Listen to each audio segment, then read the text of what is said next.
Eto kasing si ano, si Mr. Marcos sa kanyang SONA, ang tindi ng announcement niya. Eto ha, pakinggan ninyo yung announcement niya ha. Hatid natin ang mga realidad sa mga karagdagang pondo na ibibigay pa natin sa mga DOH hospital. Sino yun? Grabe yun, no? Talagang lumusog na. Reglado na ang lahat sa ospital pa lang. Wala nang kailangan pang puntahan o lapitan pa. Ito po, itinuloy na po natin ang zero balance billing. Libre po. Dahil daw sa PhilHealth, zero balance billing na. Ibig sabihin, ang serbisyo sa basic accommodation sa ating mga DOH na ospital, wala nang babayaran ang pasyente. Nako! Dahil bayad na ang bill ninyo. Naka! Uulitin ko, wala nang kailangan bayaran ng pasyente basta sa DOH hospital dahil bayad na po ang bill ninyo. Let's establish the facts. Ano sabi niya dito? Bayad na daw. Wala na kayong babayaran basta sa DOH hospital. Period. Ulitin natin para malinaw. Zero bill na daw. Yan ang ginamit niya. Kaya maraming pumalakpak na mga unggoy eh. Tuwan-tuwa eh. Zero bill na daw. Wala ka nang babayaran sa lahat ng DOH hospital. Okay. Ngayong araw na ito, kumabig ang DOH. Panoorin natin. Totoo ba yun, DOH? Nilinaw ng Department of Health na kailangang naka-admit sa ward ng DOH-operated hospital ang isang pasyente para masakop ng no balance billing policy.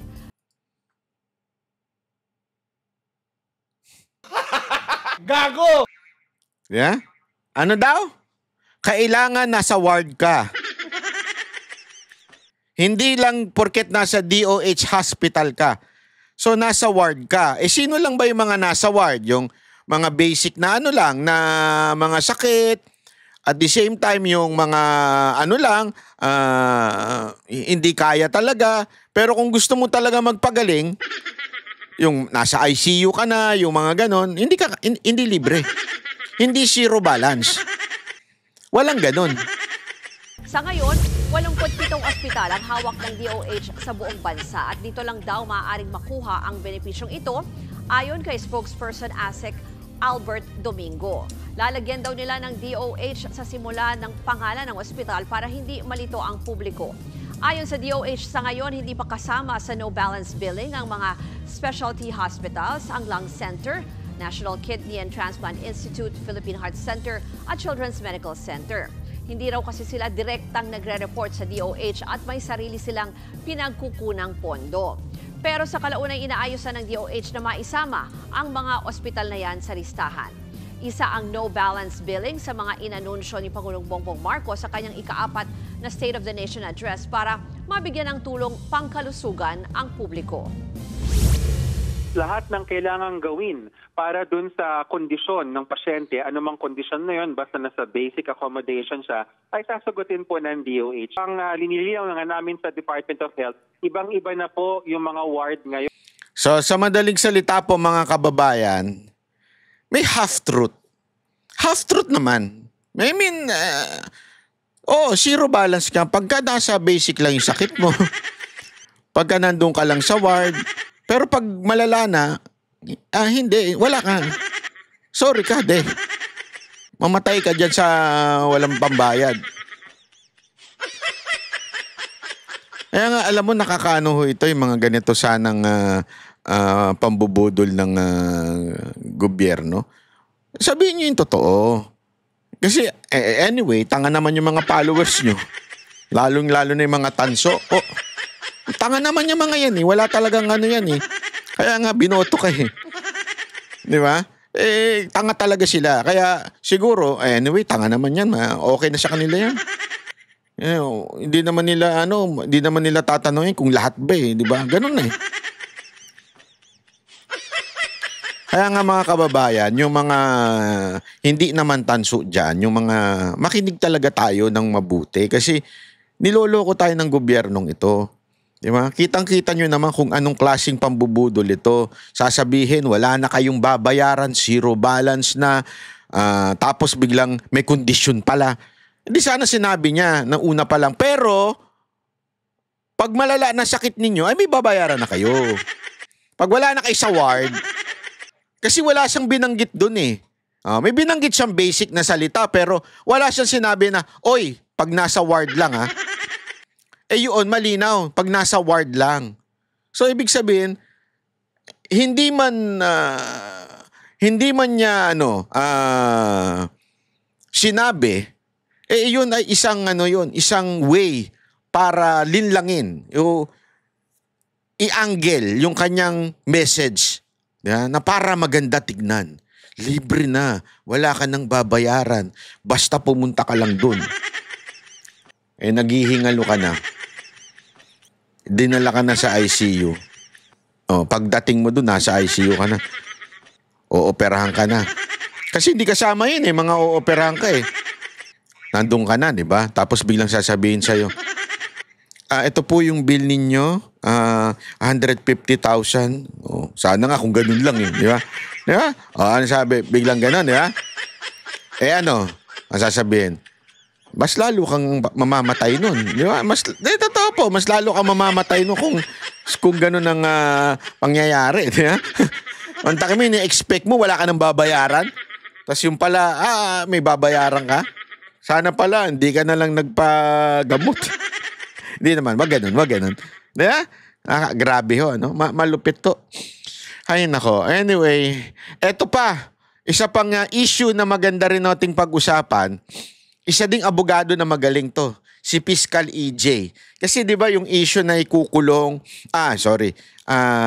indirect contempt na ikinaso kila Gadon at kila Heydarian at saka doon sa Sendanya, sinasabi nila freedom of speech daw 'yon. Si Fiscal EJ hindi po ito maka Duterte hindi rin po ito maka Marcos.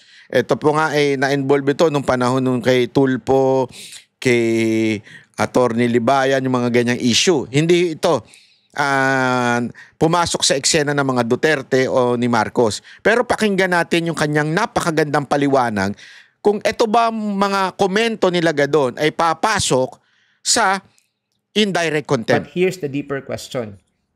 May karapatan ba? Hindi po ganyan na mukha ni Fiscal EJ Ano ho yan? Malabo yang ganyan. Pogi po ito si Fiscal. Ang publiko na batikusin ang desisyon ng Korte Suprema? At kung meron man, hanggang saan ang limitasyon nito? For purposes of this video, let's talk about the right to criticize the Supreme Court and why it is allowed and essential in a democracy. In a constitutional democracy like the Philippines, freedom of expression is protected by our Constitution. Article 3, Section 4 of the 1987 Constitution clearly states that no law shall be passed abridging the freedom of speech, of expression, or of the press. Ibig sabihin nito, kahit desisyon pa ng Supreme Court, pwedeng punahin, questionin o batikusin ng publiko. That includes ordinary citizens, lawyers, journalists, and even public officials. Hindi po bawal maglabas ng saloobin. Hindi po bawal magtanong. Hindi po bawal magsabi ng mali ang Korte Suprema. Pero hindi rin ibig sabihin nito na wala na tayong panuntunan o limitasyon. There's a difference between fair and reasoned criticism and malicious, baseless, or disrespectful attacks. The Supreme Court itself, in several rulings, has acknowledged the right to criticize its decisions, provided that such criticism does not obstruct the administration of justice or undermine public confidence in the legal system through baseless or malicious attacks. Undermine. Matindi po yan, Undermine yung authority ng Supreme Court by maliciously attacking them. Okay? So, kung ang sinasabi mo ay may legal basis, nasa tono ng disente at hindi mapanira. Disente at hindi mapanira. Doon na lang sa salitang disente, sablay na si Gadon dyan. At saka yung si Sendanya. At layuning magpaliwanag o magtama ng mali, Pasensya na, hindi ko kukomentan yung kay Darian kasi hindi ko nabasa yung kung ano yung kinomentan ni Darian eh. Ito si Sendanya at saka si Gadon, nakita ko yung video nila. Then you are well within your rights.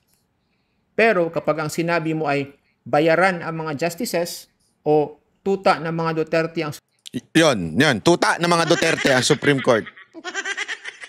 Tuta ng mga Duterte ang Supreme Court. Naku po, sino ba nagsabi Supreme niyan? Court, then dyan po tayo magkakaproblema.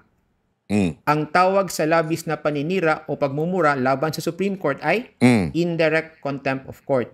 Mm. Freedom of speech po is not a license to malign or destroy someone's reputation. Mm. Let's now focus on the ruling itself. Critics say this ruling undermines public accountability. Mm. Marami ang nainis. Some said this protects the powerful. Others said this is judicial overreach. All these are valid points for debate. Yan, okay yan. Okay daw yung mga ganon. Again, you can say the ruling is flawed. You can say it's disappointing. You can even say it sets a dangerous precedent. That's part of democratic debate. Criticism is not the problem. Irresponsible speech is. Because it crosses the line into malicious, contemptuous speech. Yon. Pero mahalagang i-highlight ito. Criticism is good. Debate is necessary. Questioning the powerful, including the judiciary, is democratic. Kung wala tayong karapatang batikusin ang mga institusyon tulad ng Supreme Court, then wala po tayong demokrasya. But at the same time, we must remember that freedom of expression is not freedom from responsibility. Kung gusto nating maging makabuluhan ang pampublikong diskurso, dapat tayong magbatay sa facts, gumamit ng maayos na lingwahe, at maging bukas sa mas malalim na pag-unawa sa mga desisyon. Hindi pwedeng opinion lang. Hindi pwedeng galit lang. Lalo nang hindi pwedeng chismis lang. Nako! Ang tunay na tagapagtanggol ng hustisya ay yung marunong magsalita ng responsable. Tandaan po natin ito.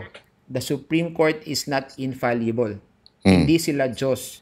Hindi sila laging tama. They are not above criticism. Nor are they immune from public accountability. Pero hindi rin sila kaaway ng bayan. Yon. So yes, speak up, ask questions, debate the ruling, but let's keep it factual, ethical, and intelligent. Intelligent. Sablay na kagad si Gadon doon. Wala na. Sablay na. Doon pa lang, olat na siya. Intelligent.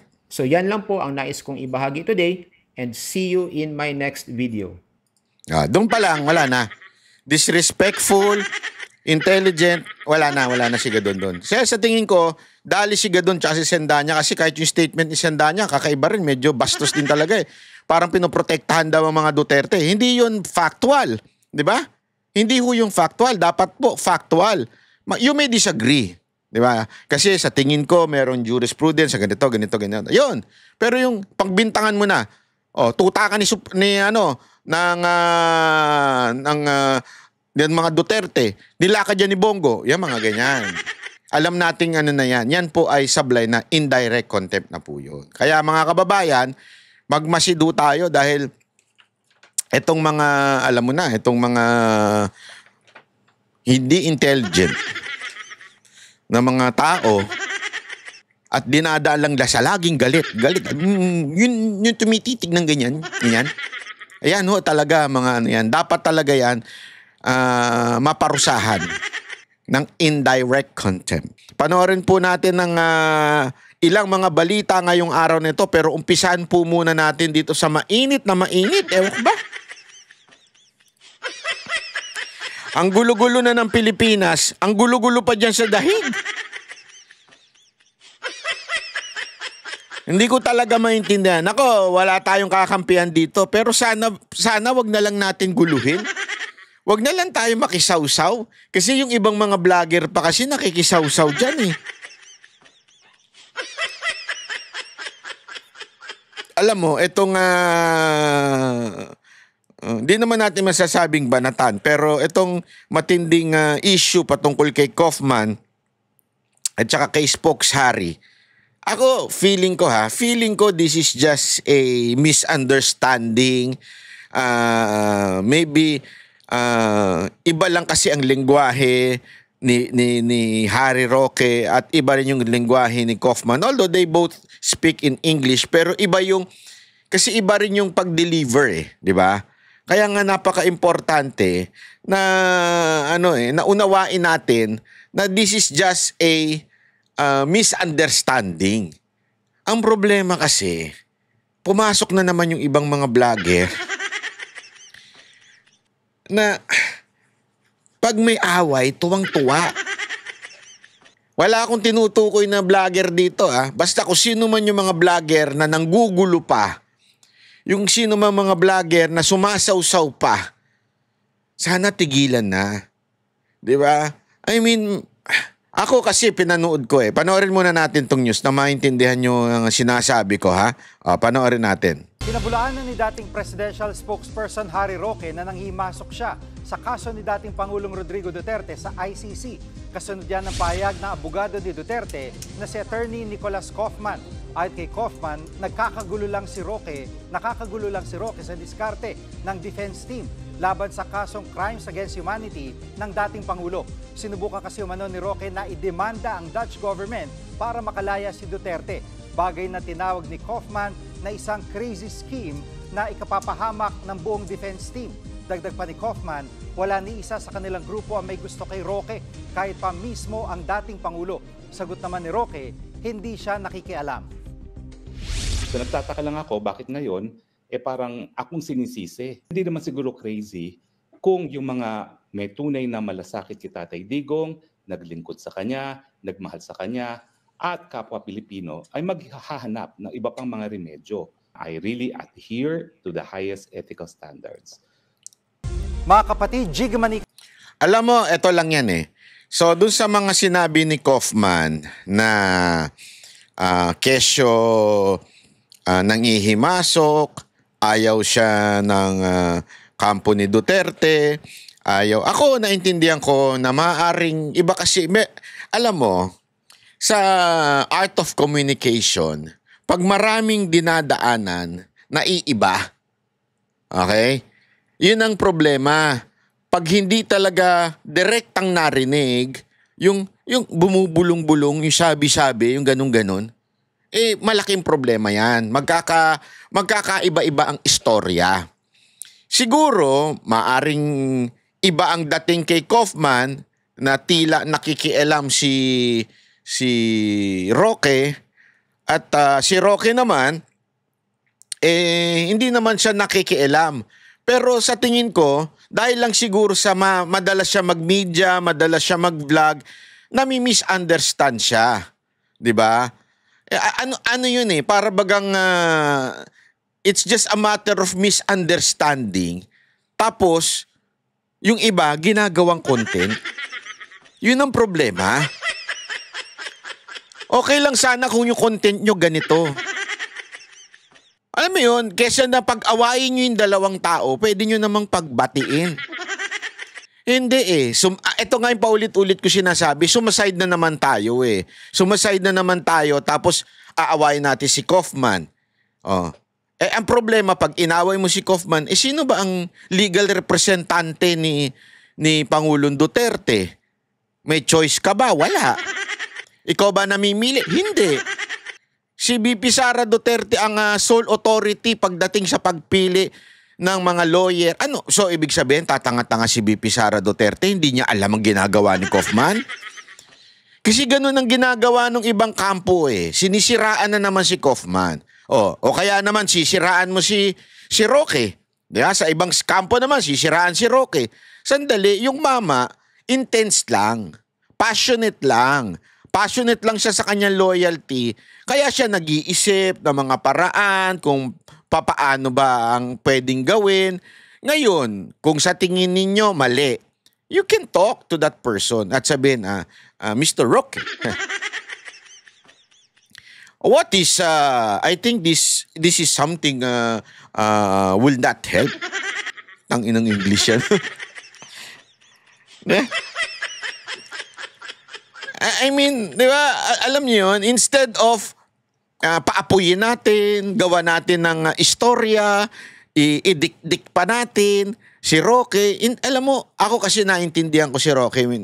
Minsan na rin nating nakasama, minsan na rin nating nakausap. Si Roque, talagang maganon lang siya. Alam naman natin, meron din siyang channel, may vlog din siya. So talagang may tendency. May tendency maybe out of passion na ilalabas niya yung mga hindi dapat mailabas. Di ba? Alam mo, panoorin niyo yung ako pinapanood ko ngayon yung series ng The Chosen. Ay, ang ganda po. Although may mga theological issue yon sa ibang mga Bible scholar, pero alam mo, isang bagay ang napakaganda doon. Kasi nandun na ako sa portion na pinadala na ni Jesus yung kanya mga apostles, and yet wala pang masyadong mga alam yung apostles. Kaya medyo natakot yung mga apostles kung ano ba gagawin nila. Tapos ang lagi nilang sinasabi, hindi naman sila qualified, ganyan-ganyan, di ba? To be a rabbi or to be a teacher of the law, ganyan-ganyan, di ba? Tapos alam mo kung anong nakita ko doon? Yung patience ni Jesus doon sa kanya mga apostles.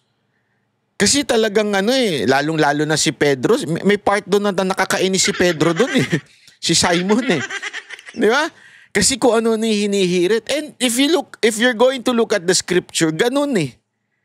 Si Pedro, yung mahilig bumida-bida, yung magdadaldal, magagaganyan. Pero anong ginawa ni Jesus? Sinuplak niya ba? Binanatan niya ba? Hindi.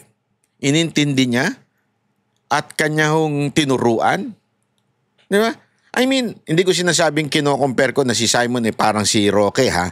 Pero ang punto ko dito, minsan kasi you just have to understand people. Di ba? Minsan, kailangan mo lang talagang alamin kung ano yung nangyari, ano ba yung kalalagayan ng tao, anong pinagdadaanan ng tao, bakit niya nasabi yan, bakit niya ginagawa yan. Kesa sa banatan mo na kagad publicly, birahin mo o magkampihan dahil nandun sa kabila yung luka-luka, nandito yung mga iba, di ba? Ay si Alpotera, Kesa na, Rocky ka o Kaufman ka. Ang hilig natin sa ganyan, mga kababayan. So sana yung mga nakikinig sa aking Duterte supporter at mga banateros, wag na ho tayong manggulo pa. Hayaan natin sila. Problema yan ni Kaufman at problema yan ni Roque. Let them be, alam mo yun, kesa sa eto na naman tayo. We're dividing the followers na naman. Ang gulo-gulo na dyan eh.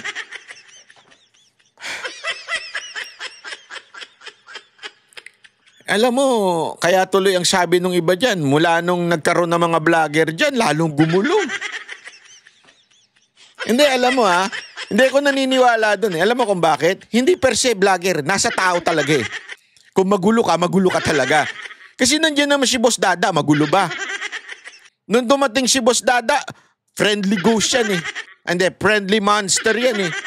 Di ba, ang bait-bait, ano naman niya, kasundo naman niya lahat. Kahit anong kampo, kasundo naman niya lahat. Hindi naman niya inaaway. Hindi, kahit may nakikita siyang mga pagkakamali, hindi naman niya pinupuna o mga mga pagkukulang. Hindi naman niya, alam mo, dalawang bagay lang yan eh. Ang salita, ang bibig, it's either you destroy or you build someone. Ganun lang yan. Yang bibig mo na yan, sabi nga ng scripture, napaka-powerful niyan. Napaka-powerful ng bibig. The words that you are using, napaka-powerful niyan. It's either you build a person or you destroy a person. Kaya use it well. Diba? Ngayon, saw na naman ng mga vlogger. Utang ina talaga I mean, hindi naman perfecto si Kaufman. For sure. Wala naman perfectong tao. Hindi rin perfecto si Roque. Pero pwede ba? Huwag nyo nang pag-awayin, pagbanggain yung dalawa. Pwede ba? Ako nakikiusap lang ako Kung mapapakiusapan kayo, kaya lang yung iba dyan, sintu-sintu talaga Kaya mag-iingat kayo. Tandaan nyo yan. Mag-iingat kayo sa taong may divisive spirit. Divisiveness sa puso. Mag-ingat kayo sa mga taong ganyan. Mga Jezebel. Mag-ingat kayo. Dito to, i-google ninyo yan. I-chat GPT nyo, Jezebel spirit. Mag-ingat kayo sa mga ganyan tao. Nagdi-divide na mga supporter. Mag-ingat po kayo. Akin, again, sana lang, magkausap na lang na maayos ito. I mean, there are old people, not old na masama ha. Matatanda na po sila. Matatanda na sila, hindi na nila kailangan, hawakan mo nga tenga. Ikaw nga, hawakan mo nga tits. Tenga din. Hawakan mo nga itlog. Pitikin mo nga itlog. Pitikin mo nga. Hindi na kailangan ng ganyan. Ito yung mga professional na tao. Abogado ito. Ako, payo ko na lang ito. Siyempre si Kaufman, hindi naman po niya ako maintindihan. So, I cannot advise you as well as you do. Tsaka medyo masungit-sungit yan. Biro lang. Pero kung payo ko na lang kay Roque, siguro mas maganda, wag na lang yung pag-usapan yan. Ako wag nyo na lang pag-usapan with other vloggers, wag nyo na lang, kasi lagi nyong tatanungin sa isip ninyo, sir, attorney, pag ginawa ko ba ito, makakatulong ba ito sa mga Duterte? Makakatulong ba ito kay Pangulong Duterte? Makakatulong po ba ito kay VP Sara Duterte? Kung hindi, then don't. Do it, di ba? Ganun lang po kasimple. If this vlog, interview, or status will not help the Duterte, then don't do it. Ganun lang. Kasi yan naman tayo lahat tayong mga Duterte supporter, that's what we want. Kaya nga kahit kayong mga nakikinig, kunwari, naisipan ninyo sumausaw sa gulo, tanong nyo sarili nyo, makakatulong ba ito kay Pangulong Duterte? Makakatulong ba ito kay VP Sara Duterte? Pag ang sagot, hindi, wag yun nang gawin, wag yun nang sausawan. Di ba? Pero kung sa tingin ninyo, wala kayong pakialam kung makakatulong o hindi, basta ako, supporter ako dito ng isang vlogger na ito, ibig sabihin lang nun, hindi talaga kayo supporter ng mga Duterte. Supporter kayo ng vloggers. Kaya nga, you have to check yourself, di ba? Check yourself, di ba? Kaninong supporter po ba kayo? Sa vlogger? O kay Pangulong Duterte? O sa mga Duterte? O baka naman sa mga jowa? Kaninong supporter po kayo? Hindi, ano na natin yan? Itanong na natin bilang Duterte supporter, na kanino ba ang suporta ninyo talaga? Nasa vlogger? O nasa jowa ni Pangulong Duterte? Di ba? O nasa mga Duterte lang? Kung nasa mga Duterte lang, hindi kayo kailangan pumanig sa kanumang awayan. Tama, mali? Sagutin nyo ako. Hindi, sige, sagutin nyo ako dyan sa baba. Kaninong supporter kayo?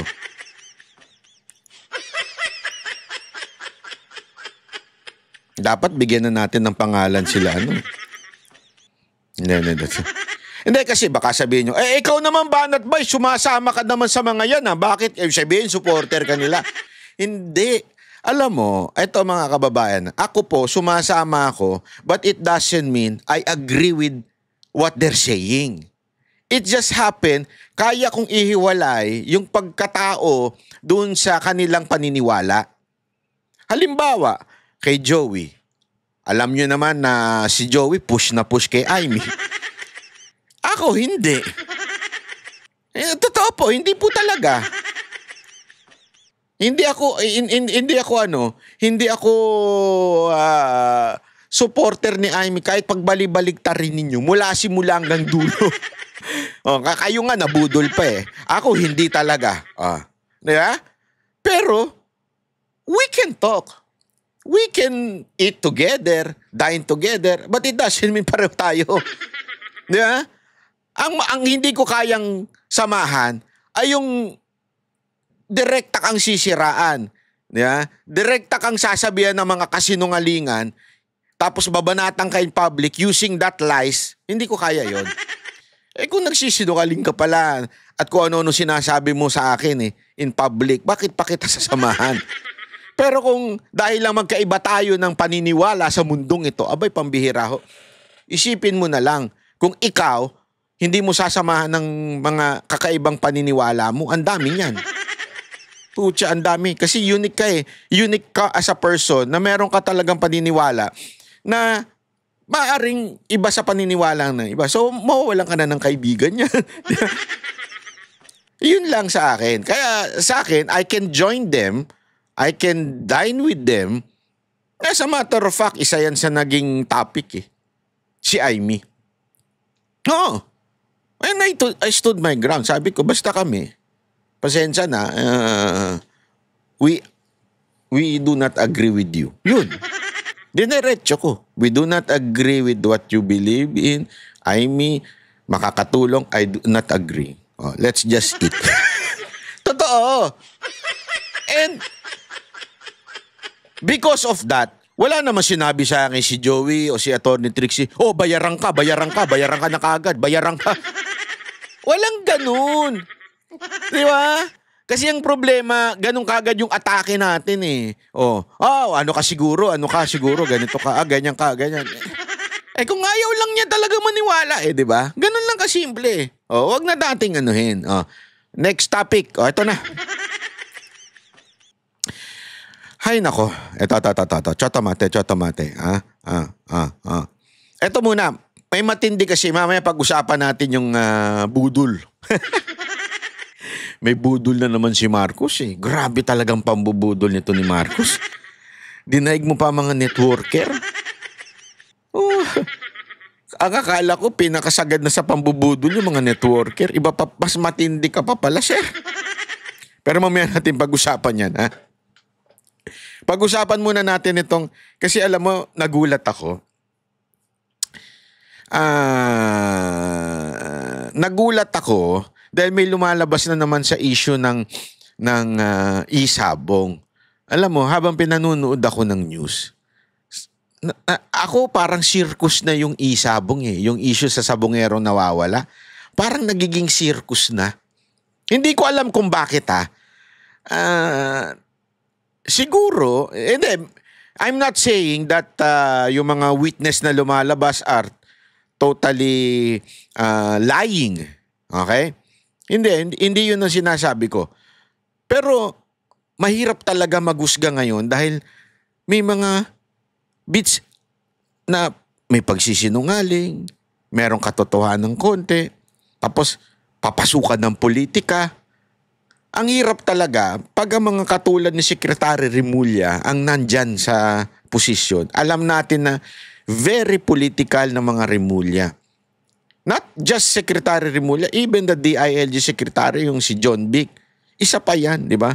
Alam natin na ito yung mga experts sa politika.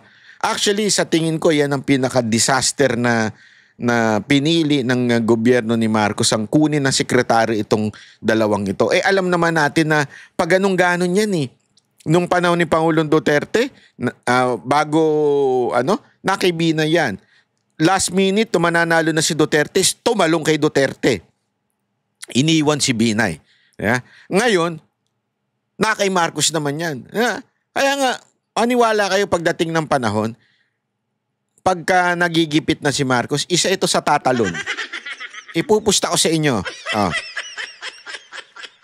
Kasi they're not really for, sila ho ay para sa political survival ng kanilang angkan. Hinalo mo pa dito sa sabong na ito. Kaya talagang medyo, ano ba talaga ang totoo? Magtataka kayo. Panoorin nyo ito Kinumpirma ng whistleblower na si Dondon Patidongan na maraming nalalaman kaugnay sa kaso ng mga nawawalang sabongero. Ang dalawa niyang kapatid na minsan ding naging tauhan ng business tycoon na si Atong Ang. Isa raw sa mga kapatid niya ang nakunang nagwi-withdraw gamit ang ATM card ng isa sa mga nawawala. Narito ang aking eksklusibong pagtutok. Pagkumpirma ng missing sabongeros whistleblower na si Julie Dondon Patidongan, naging tauhan din ng isabong tycoon na si Atong ang kanyang mga kapatid na sina Jose at Ella Kim Patidongan. Ayon kay Don, marami ring alam ang dalawang kapatid na tinukoy ng pulisya na missing link sa kaso ng mga missing sabungero. Sa dami raw ng alam ng dalawa, noong 2022, inutusan umano sila ni Ang na magtago sa Cambodia. Pinasaksihan siya sa patayan. Kaya yan na pinaalis ni Mr. Atong Ang dito sa bansa. Yes, pinalaya. Sigawa nang sila ang talagang magwi-witness at nandun sa kanila lahat at sila yung mahalaga. Pero iba raw ang pakay umano ni Ang nang ipagawa niya ito sa dalawa. Pinapapatayan sa grupo. Totoo lang. Kaming tatlo ang susi talaga nito para malastas tong problema na to. Malaki ang may tulong dito. Kinumpirma na rin ni Don na ang kapatid na si Ella Kim ang sinabi niyang nakuha na ng CCTV na nag-withdraw gamit ang ATM card ng nawawalang sabongerong si Melbert John Santos. Yung ATM na nag-withdraw ay isa kong kapatid yan dahil inutusan ng mga polis na checkin yung account kung malaki ba ang panalo o kung malaki ang kinita doon sa laban at photos daw. So dito, malinaw, tingnan ninyo ha, malinaw na meron siyang kapatid. Nakuha na ng video na nagwi-withdraw pero hindi yan ang buong kwento. Ito ang buong kwento. Okay? Inamin na lang niya na kapatid nung nalaman na ng pulis. Noong una, hindi niya pa inaamin. Kaya nga dito medyo, sandali. If you are really honest on all testimony na sinasabi mo, dapat wala kang poprotektahan. Sasabihin mo lahat. Ito, ganito. Pero dito, medyo nahuli siya ng sabi. Iyaan kasi, iba yung angle ng news dyan. Kasi tandaan ninyo, yung lalaki na yon, ito. Ayan. Yan ang unang nag-expose dito. Parang naging niya ito, number 1 content niya. Okay? Pero tingnan ninyo itong balita na ito. Napaka-importante nitong balita na ito eh. Kasi dito mo makikita na nung una, wait, medyo itinago panoorin natin. Sa isa sa mga statement po ni Julie Patidongan alias Totoy, ay may sinasabi siya na may dalawa siyang tao na magsasabi na involved doon, nakilala niya, na tao niya, yung sinasabi na nag-withdraw ng, sa ATM doon sa may Batangas at yung dalawang tao din na nag-escort doon kay Michael Bautista. So itong dalawang tao po na ito, hindi niya po binanggit na mga kapatid niya. Yan po ang totoo dyan. Hindi po ako nagsabi ha. Yung itong si General... yung laging nakabuntot kay Torre. Yeah? Siya po ang nagsabi. Noong una hindi niya binanggit. So, maybe he's trying to protect yung kanyang kapatid. Which is, I understand. I understand kasi kapatid mo yan eh. Diba? Pero again, diyan makikita yung credibility mo. Kasi dapat, when you say something o nag-testify ka on something, lahat yan. Walang reservation. Hindi pa pwedeng kulang-kulang ang testimony mo. Kung damay. Wala tayong magagawa. Yun talaga ang di ba? Bakit tila huli mo na sinabi? Panoorin pa natin. Ito ang video ng pagkuha ng dalawang individual sa lalaking nakaposas na nakilalang si Michael Bautista. Tapos, pansinin ninyo ha. Anong rason ni Patidongan? Sabi niya, inutusan daw ni Atong ang tignan. Di ba? Inutusan ni Atong ang tignan. Wait. Chotomate. Ulitin natin yung part na yon. Pagkumpirma ng missing sabongeros whistleblower na si Julie Dondon Patidongan, naging tauhan din ng isabong tycoon na si Atong ang kanyang mga kapatid na sina Jose at Ella Kim Patidongan. Ayon kay Don, marami ring alam ang dalawang kapatid na tinukoy ng pulisya na missing link sa kaso ng mga missing sabongero. Sa dami raw ng alam ng dalawa, noong 2022, Inutusan umano sila ni Ang na magtago sa Cambodia. Pinasaksihan siya sa patayan. Kaya yan na pinaalis ni Mr. Atong Ang dito sa bansa. Yes, pinalayas. Gawa nang sila ang talagang magwi-witness at nandun sa kanila lahat at sila yung mahalaga. Pero iba raw ang pakay umano ni Ang nang ipagawa niya ito sa dalawa. Ano yon? Ano yon? Ito yung pakay daw ni Ang nung pinagawa sa kanila. Napapatayan sa grupo. Totoo lang. Kaming tatlo ang susi talaga nito para malutas tong problema na to. Malaki ang may tulong dito. Kinumpirma na rin ni Dondon na ang kapatid na si Ella Kim ang sinabi niyang nakuha na ng CCTV na nag-withdraw gamit ang ATM card ng nawawalang sabongerong si Melbert John Santos. Yung ATM na nag-withdraw ay isa kong kapatid yan dahil inutusan ng mga pulis na checkin yung account kung malaki ba ang panalo o kung malaki ang kinita doon sa laban at utos daw ni Mr. Atong Ang. Checkin. Ang utos daw ni Atong Ang check. Okay? I-check kung malaki yung panalo. Anong ginawa nung lalaki? Winidraw. Hindi. Yan lang yung kung talagang bubusisiin mo yung mga sinasabi nito ni Patidongan. Pina-check daw ni Atong Ang at doon daw may gagawin. Kaya pinapunta doon, inutos daw ng mga pulis na pumunta doon to check. Pero bakit winidraw? I-check pala ba't winidraw? Balik tayo ngayon sa statement ng pulis. Sa isa sa mga statement po ni Julie Patudongan alias Totoy ay may sinasabi siya na may dalawa siyang tao na magsasabi na involved doon, nakilala niya, na tao niya yung sinasabi na nag-withdraw ng, sa ATM doon sa may Batangas at yung dalawang tao din na nag-escort doon kay Michael Bautista. So itong dalawang tao po na ito, hindi niya po binanggit na mga kapatid niya. Yan po ang totoo dyan. Nako! Ito ang video ng pagkuha ng dalawang individual sa lalaking nakaposas na nakilalang si Michael Bautista, isa sa nawawalang sabongero. Si Bautista ay huling nakita noong April 28, 2021 sa Santa Cruz, Manila. Ayon kay Philippine National Police spokesperson, Police Brigadier General Jean Fajardo, ang isa sa lalaking kumuha kay Bautista ay nakilalang si Jose Patidongan, kapatid ng whistleblower na si Julie Patidongan alias Totoy. Again, galing kay Fajardo ito Kay Fajardo galing, hindi ho sa akin. Kasama sa dumukot yung kapatid ni Patidongan. Pero anong sabi nitong si Patidongan? Si Dondon ba yun? Mayroon ding lumutang na video kung saan makikita ang isang lalaki na nagwi-withdraw ng pera sa isang ATM. Nakilala ito na si Ella Kim Patidongan. Yung kapatid naman na isa. Yung isa kasama sa dumukot, yung isa naman kasama nag-withdraw. Half-brother ni alias Totoy, batay sa kumpirmasyon ng PNP. Ayon kay General Fajardo, bit-bit umano nito ang ATM ni Melbert John Santos na isa pa sa nawawalang sabongero. Si Melbert ay nawala noong January 13, 2022 sa Santa Cruz, Laguna.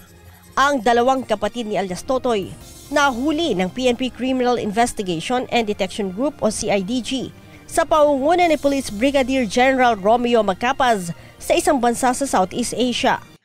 Nahuli Hindi po ito inimbitahan o nahuli. Hinuli po sila nitong tao na ito. Okay?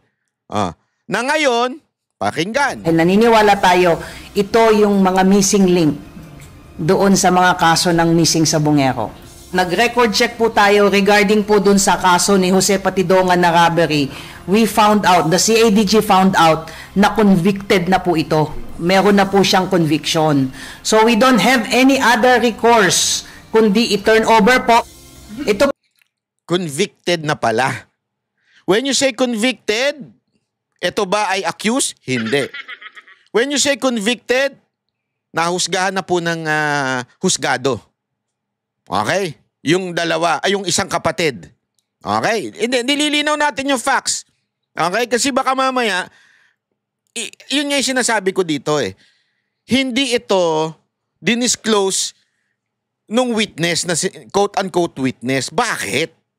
Magtataka ka, bakit? Hindi dinisclose yung mga ganitong info. Meaning, maybe, he was trying to save yung as ng kapatid niya. Or maybe tinatago na yon, ayaw niya na madama yung kapatid niya, which is understandable to me. Kasi kapatid mo yun. But, the problem is, yung truth, half-truth na lang. Kung meron mang truth talaga sa side niya. Nagigets niyo yung ibig sabihin? So, yung sinabi ni Attorney Rowena Guanzon sa isang interview na baka nagsasalita itong si Patidongan is just to save his ass. Dahil malapit ng mabuking na siya ang kasama dito. Hindi natin alam. Kaya nga, to save his ass, according to Attorney Rowena Guanzon, a lawyer, a very good lawyer, ano sabi niya? Maging star witness ka na lang. Maghanap ka ng may mas matindi pa o yung mastermind, yun ang ituro, tapos ikaw ligtas. Di ba? Yun ang star witness eh. Pwede ka magiging qualified star witness ka kung meron, hindi ikaw yung pinaka mastermind. So ngayon, ang tinuturo si Atong Ang. Again, hindi ko sinasabing gusto ko si Atong Ang. Ayoko ng kahit na anong gambling. Whatever gambling, I am totally against it. Kaya lang, we're trying to realize the situation dito. Kung ganito ang pangyayari, posible kaya, eto tanong lang ito tanong ko lang ito, yung ginagawa niya ditong pag-save ng ass ng kapatid niya. Okay? I understand. That's illogical. Ginagawa rin niya ngayon sa sarili niya. By tinuturo iba. Yung parang ginagawa ni Marcos. Posible kayang katulad nung ginawa ni Marcos? Ano may ginawa ni Marcos? Palpak yung DPWH, palpak yung flood control na in-announce niya last year. The best nito, ituro ko na lang iba. Mahiya naman kayo. Tumalbog bigla pumunta sa kanya. Mahiya naman kayo. Dapat ganun. Mahiya naman kayo. Dapat ganun eh. Kasi alam mo, may mga ganyang personalidad. May mga ganyang tao. Punta kayo sa mga opisina, mga kaibigan ninyo. Diba? O, eto na lang eh. Pinakamalapit, jowa ninyo. O asawa ninyo. Kahit siya na ang mali, ikaw pa rin ang mali. Sino may jowang ganyan? Taas nyo nga yung kamay nyo dyan. Ako, yung asawa ko ganyan. Kahit siya na mali, kasalanan ko pa, nasunog na yung niluluto niya, sasabihin niya, hindi ko daw sinabi na nasusunog na. Sino ba nagluluto? Diba? May mga ganyan tao eh. Yung kasalanan na talaga, ayaw pa nilang aminin, magtuturo ng iba. Kung si Ilakim Patidongan, nung nakuha po siya doon sa sinasabi kong Southeast Asia na country po, ang gamit po niyang passport ay sa pangalan po ni Robert Bailon. Matapos ang insidente, inalis ng PNP si Brigadier General Macapas sa CIDG at inilipat sa Police Regional Office 12. Si Macapas, ito yung pinagbibintangan ngayon na kesyo sa kabilang channel, sa ibang channel iba dating eh. Sa kabilang channel, bakit daw pinapakasuhan si Patidongan? Dito, si Macapas pala ang huli doon sa kapatid. Nagigets nyo yung gulo. Ang gulo, di ba? Kaya dapat, bukas kayo sa pag-iisip. Ako, bukas ako eh. I don't like Atong Ang. I don't like gambling. I don't like isabong. But it doesn't mean, sarado na ako sa mga pangyayari na ito. Kailangan kong pakinggan, ano ba talaga yung balitang nangyayari? Ito, direkta from the mouth of Fajardo. Don't tell me si Fajardo kasangkot din sa sabong. Baka ganun eh. Kasi, pakinggan nyo ha. Subalit, wala daw itong kinalaman sa kaso ng mga missing sabongeros. So it's kinda unfair po to even insinuate na may ginawa pong hindi tama si General Macapas. Yung mama, hindi magsasalita po yun because he's not used to the limelight. Oh, I'm taking the cudgels on behalf of General Macapas and on behalf of the PNP organization na lahat po ng ginagawa natin ngayon, lahat po ng aksyon natin, isa lang po ang objective po ng PNP para po humanap ng hustisya para sa nawawalang sabungero at ang kanyang mga pamilya. Pagtitiyak ng PNP. Nakikita ninyo? Dito, sa kabila, sa itong news na to, Kinumpirma ng whistleblower na si Dondon Patidongan na sa dulo niya yan, kasama si Dondon. Itinanggi rin ni Dondon na inaresto ang kanyang mga kapatid sa Cambodia gaya ng sinabi ng PNP. Tinanggi daw ni Patidongan na inaresto. So sinungaling si Fajardo. Hindi, isipin niyo mabuti yun ha. So, sige. Sinungaling si Fajardo, ikaw ang tama. O baka naman sangkot si Fajardo sa isabong. Ano ba talaga? Kaya dapat, we reserve our judgment, mga kababayan. Ako, I reserve my judgment dito eh. Hindi ako sure eh. Parang, wait. May sandali lang. Anya ng DOJ ang pagpapauwi sa kanila. Hindi totoo yan. Alam ni SOG Remulla, walang arestuhan. Pinatakas ko mismo yung dalawang kapatid dahil pinapapatay ni Atong Ang doon.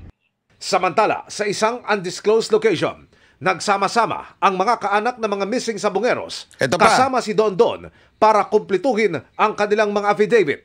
Dumating sa lugar ang bagong upong CIDG Director na si Police Brigadier General Christopher Abrahano. Parang pinalitan na daw kasi yung si Macapas. Malinaw para sa amin ang mensahe ng ating General Abrahano na magkakaroon ng hustisya at sila ay tututo. Kasi yan ang pinalalabas sa na parang dahil sa ginawa na yon, tinanggal si Macapas. Eto, pakinggan naman natin si Remulla. Ito ng kanyang legal team ayon sa isa niyang abogado, Christopher Abrahano. Malinaw pa. Sa iba palang news yun. Anyway, mga kababayan, ito nga yung sinasabi ko sa inyo na parang sandali, bago kayo muna humusga, masalimuot itong sabong na ito. Iba ang sinasabi ni Patidongan, iba ang sinasabi ni Fajardo. Di ba? Hindi dinisclose ni Patidongan na may kapatid siya na involved din. At itinatanggi niya na kasama doon sa dumukot. Tinatanggi niya yung hinuli daw sa Cambodia. Tapos, keso pinalalabas ngayon, meron akong isang narinig na news na pinapuntahan daw nung si Macapas, yung CIDG parang director nila, yung mga witness, pinapakasuhan si Patidongan. Biyon ang balita. Dahil doon, nagreklamo sila ngayon sa DOJ. So, pinatanggal daw nila si Macapas. Yun daw ang nangyari. Yun yung nasa balitang isa napanood ko eh. Pero ito, ang totoo pala, ninilipat lang talaga, siguro dahil sa, ewan ko kung for protection issue, inilipat, hindi tinanggal ng PNP. So, sandali. Are you insinuating, Patidongan, na merong involvement ang PNP chief? Kasi wala namang pwedeng maglipat niya kung hindi ang PNP chief. So, sino ngayon ang paniniwalaan natin? Yan ang sinasabi ko sa inyo na wag muna kayong humusga tungkol dyan. Dahil nakakaduda ang lahat ng sides.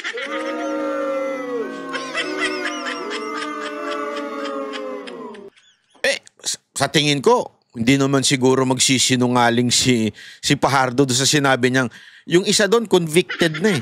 Kasi pag tinanong ng media, asan ang conviction nun? Makukuha naman ng record doon sa korte. Pwede niya ba sabihin yun? Naku, libelous yun. Sobrang libelous nun. So, sinabi ba ni Patidongan na convicted yung kapatid niya? Walang ganong naganap. Kaya ako, again, I'm not saying sinungaling si Patidongan. Si Dondon ba yun? Hindi ko rin sinasabing tama si Fajardo. Pero dapat we reserve our thoughts and judgment on this. Delikado po yan, mga kababayan. Di ba? Oh. Okay?